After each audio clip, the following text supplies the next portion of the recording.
Bonjour et bienvenue au Tivou du lundi 20 décembre 2021. Notre dévotionnel pour les jeunes, écrit par le pasteur Chris Oyakilome et offert par les vérités de l'Évangile. Le thème que nous avons cette journée est la lumière de l'Évangile. Oui, l'Évangile est la lumière salvatrice de Dieu. La Bible nous dit dans Actes 26 au verset 18 « Afin que tu leur ouvres les yeux pour qu'ils passent des ténèbres à la lumière et de la puissance de Satan à Dieu, pour qu'ils reçoivent par la foi en moi le pardon des péchés et l'héritage avec tous les sanctifiés. » Par la puissance du Saint-Esprit, l'Évangile de Jésus-Christ ouvre les yeux des hommes pour voir la lumière de Dieu.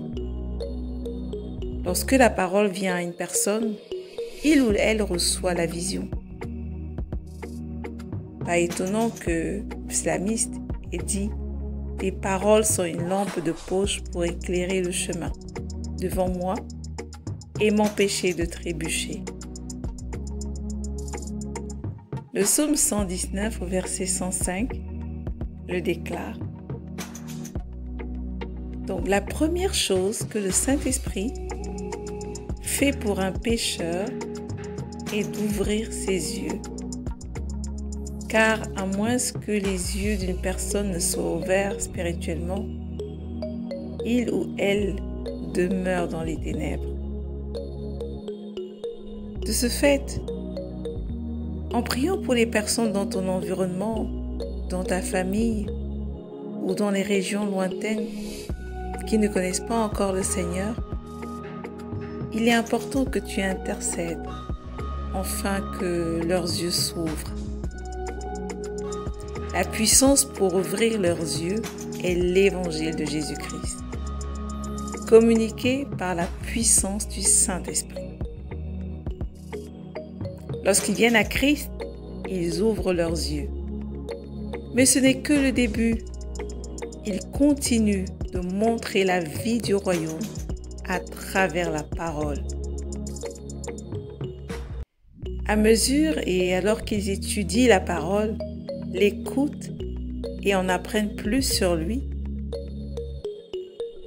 il illumine davantage les yeux de leur compréhension pour connaître et marcher dans leur héritage et patrimoine en Christ. Alors continue à prêcher l'Évangile, car il n'y a pas de salut sans Évangile. La puissance de salut est dans l'Évangile et il ne fonctionne que pour la personne qui croit. Et c'est là que toi, tu interviens. La Bible dit dans Romains 10 au verset 14, « Mais comment lui demanderont-ils de les sauver, sauf s'ils croient en lui? Et comment peuvent-ils croire en lui s'ils n'ont jamais entendu parler de lui? Et comment peuvent-ils entendre parler de lui à moins que quelqu'un ne le leur dise? » Comprends-tu cela? Et comprends-tu pourquoi tu devrais avoir un cœur brûlant pour partager l'Évangile? Tu es l'agent de Dieu pour le salut, chargé de faire passer les pécheurs des ténèbres à la lumière et de la puissance de Satan à Dieu. Gloire à Dieu! Vois-tu, mon ami, ce que le pasteur essaye de nous expliquer ce matin? C'est de comprendre que l'Évangile est importante et vraiment cette véritable lumière pour sauver que Dieu utilise. Mais une autre chose encore plus importante est que cette lumière ne peut être utilisée qu'à travers toi et moi. Parce que nous devons prêcher l'Évangile. Si l'évangile est là, mais qu'il n'y a personne qui la prêche, comment les personnes qui ont besoin de cet évangile feront pour la recevoir? Alors nous avons besoin d'être des acteurs avec le Seigneur. Nous sommes les ministres de l'évangile, appelés et mandatés pour les nations, pour annoncer la bonne nouvelle aux nations. Alors ne reste plus en reste.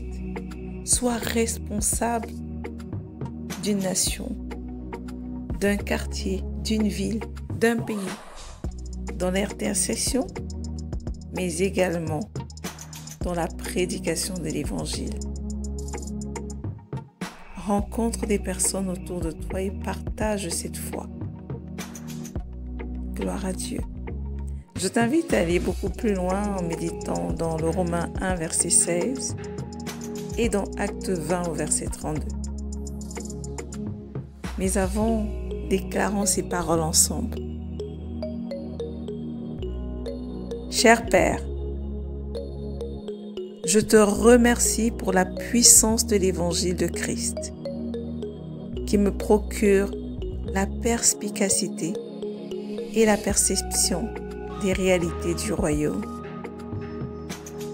Je prie afin que les yeux des non-croyants dans le monde soient ouverts à la lumière de la parole de Dieu. Amen. N'oublie pas, prie pour ceux qui n'ont pas encore été sauvés autour de toi, dans ton quartier, dans ta vie, dans ton pays. Sois responsable, sois un ministre actif. À demain.